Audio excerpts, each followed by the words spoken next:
Halo semua, salam sejahtera Malaysia.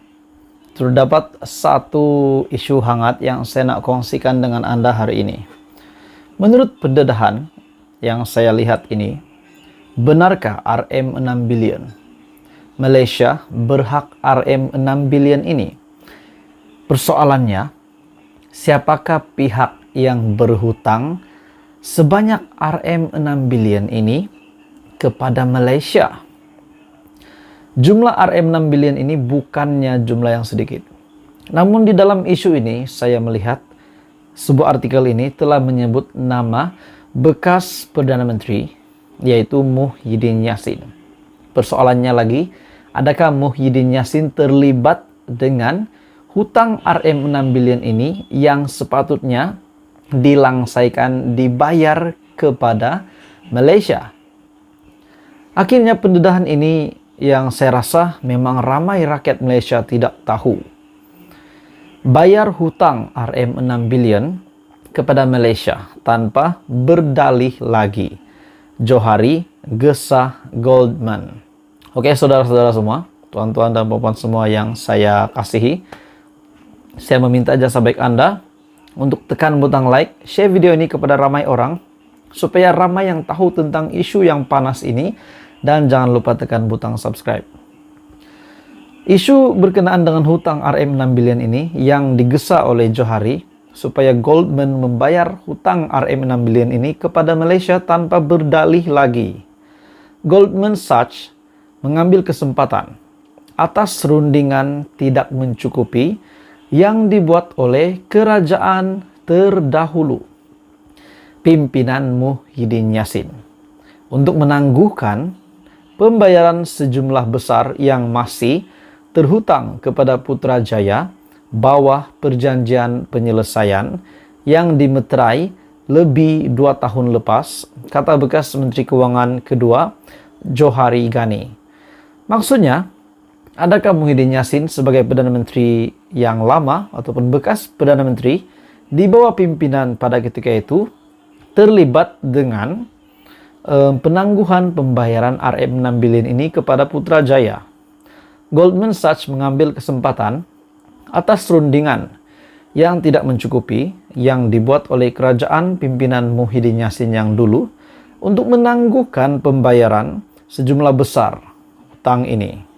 Goldman harus membayar balik secara tunai baki USD 1,4 bilion bersamaan dengan ringgit Malaysia 6 bilion, kerugian 1MDB dengan segera tanpa berdalih lagi, kata Johari kepada Thomson Reuters. Menurut laporan tersebut, perjanjian antara Bank Pelaburan Amerika Syarikat itu dan juga kerajaan Muhyiddin menjangkakan Malaysia akan menerima jumlah itu dalam bentuk aset 1MDB menjelang 2025 sebagai sebahagian daripada penyelesaian USD 3,9 bilion bersamaan dengan RM 16,77 bilion yang dicapai berhubung kerugian yang ditanggung oleh 1MDB. Itu adalah perjanjian yang tidak bagus bagi Malaysia, kata seorang pegawai undang-undang kerajaan yang tidak dinamakan kepada Reuters. Kerajaan sepatutnya menuntut wang tunai dalam bank, bukannya aset. Mereka telah pun kehilangan inisiatif.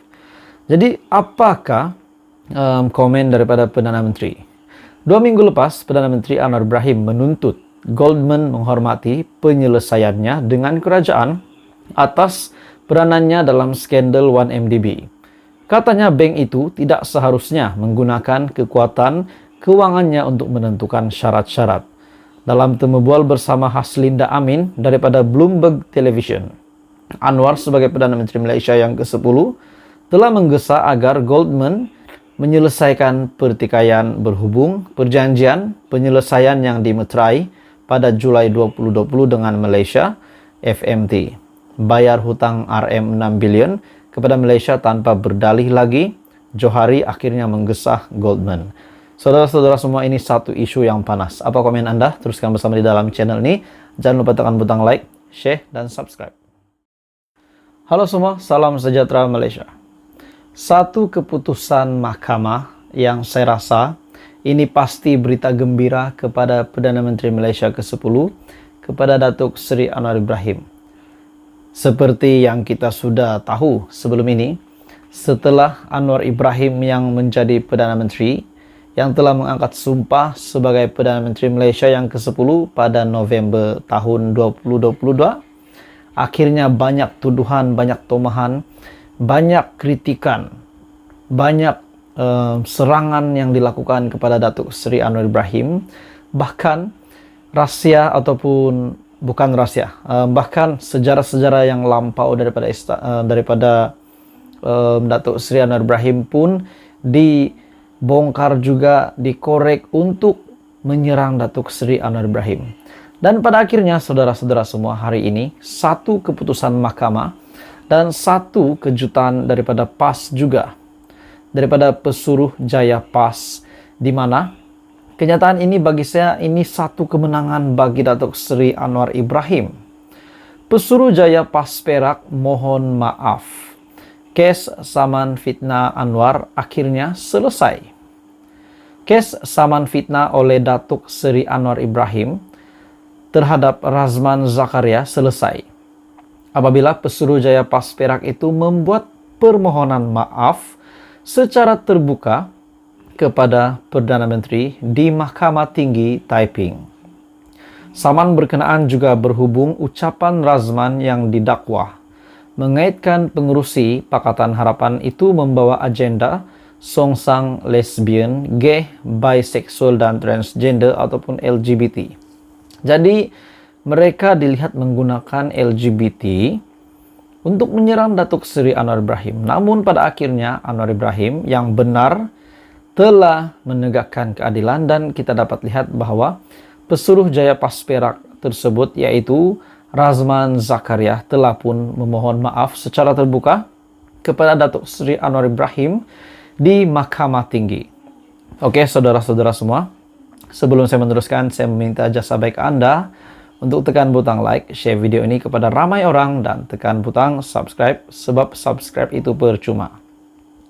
Untuk pengetahuan tuan-tuan dan puan-puan, saudara-saudara semua, saman berkenaan adalah berhubung ucapan Razman yang didakwa mengaitkan pengerusi Pakatan Harapan, yaitu Datuk Seri Anwar Ibrahim, yang membawa unsur-unsur LGBT ataupun membawa agenda songsang ini, yaitu LGBT. Razman selaku defendant tunggal yang membacakan kenyataan permohonan maaf di hadapan Pesuruhjaya Kehakiman Nur Ruwena Nurdin berkata, ucapannya itu telah menyinggung perasaan dan memfitnah Anwar. Saya ingin menzahirkan bahwa ungkapan saya telah mencetuskan keburukan moral dan menjejaskan reputasi baik yang amat berhormat Anwar, serta menyebabkan rasa malu, kerosakan dan kesusahan yang teruk dan tidak terukur. Saya ambil kesempatan ini untuk menarik balik semua fitnah dan tuduhan yang dilemparkan kepada yang amat berhormat dan menyatakan kekesalan serta permohonan maaf saya yang tidak terhingga atas ungkapan tersebut. Saya berjanji tidak akan mengulangi ungkapan itu dalam apa juga bentuk, cara atau sebagainya pada masa hadapan, katanya. Mahkamah kemudian merekodkan penyelesaian yang dicapai oleh kedua-dua pihak. Anwar yang diwakili oleh Peguam Datuk S.N. Ne, Jaden Pun Waiken dan Wong Guo Jin, manakala Peguam Datuk Naran Singh mewakili Razman. Dan pada akhirnya tidak ada tindakan susulan daripada Datuk Seri Anwar Ibrahim dan kes pun selesai. Nair ketika dihubungi bernama mengesahkan perkara tersebut dan memaklumkan bahawa anak guamnya menerima permohonan maaf itu. Jadi Perdana Menteri Malaysia memang hebat. Datuk Seri Anwar Ibrahim telah menerima permohonan maaf itu, dan pada akhirnya Pesuruhjaya PAS Perak mohon maaf, kes saman fitnah Anwar selesai.